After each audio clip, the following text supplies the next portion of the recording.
Shalom, perkenalkan nama saya Maria Emuklata Nahak dengan NIM 19190122. Pada video kali ini saya akan mempresentasikan materi tentang karakteristik akuntansi keuangan daerah. Baik, yang pertama A. Tentang karakteristik organisasi pemerintah. Organisasi pemerintah merupakan bagian dari sektor non-bisnis.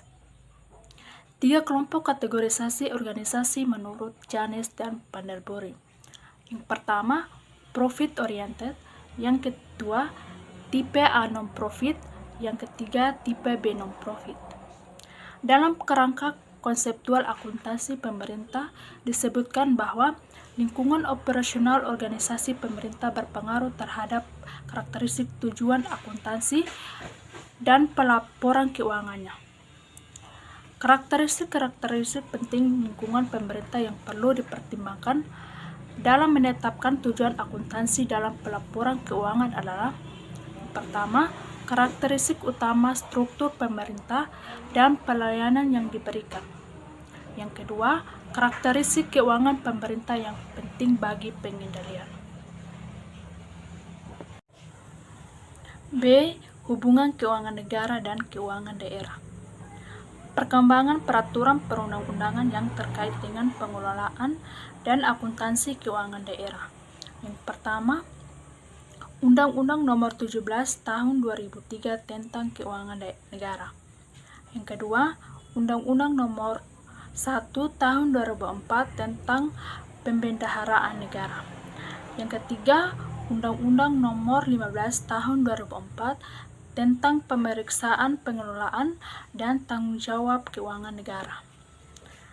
Yang keempat, Undang-Undang Nomor 32 Tahun 2004 tentang pemerintah daerah. Yang kelima, Undang-Undang Nomor 33 Tahun 2004 tentang pertimbangan keuangan antara pemerintah pusat dan pemerintah daerah.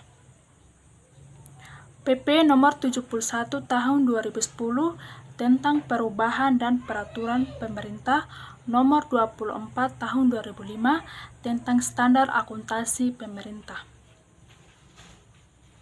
PP Nomor 258 Tahun 2005 tentang pengelolaan keuangan daerah.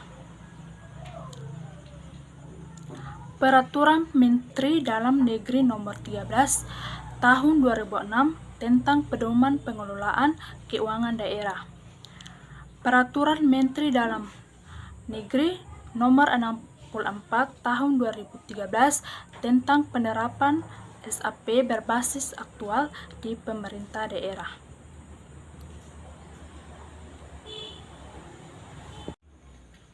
C. Pengelolaan keuangan daerah.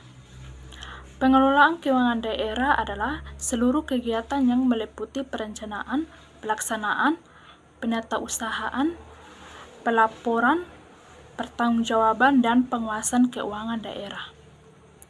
Proses pengelolaan keuangan daerah dibagi menjadi 4 tahap, yaitu: yang pertama, perencanaan dan penganggaran; yang kedua, pelaksanaan dan penatausahaan APBD; yang ketiga, perubahan APBD; yang keempat, akuntansi dan pelaporan.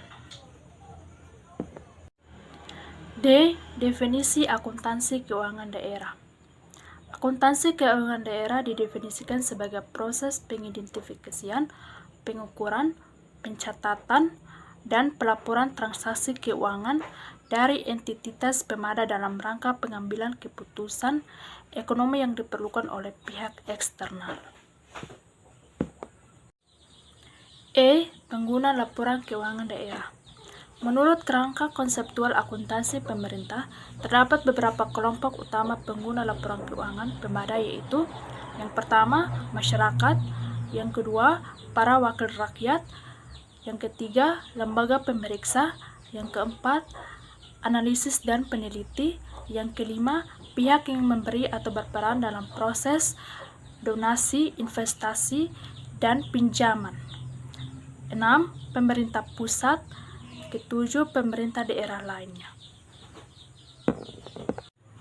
F. Komponen laporan keuangan pemerintah daerah.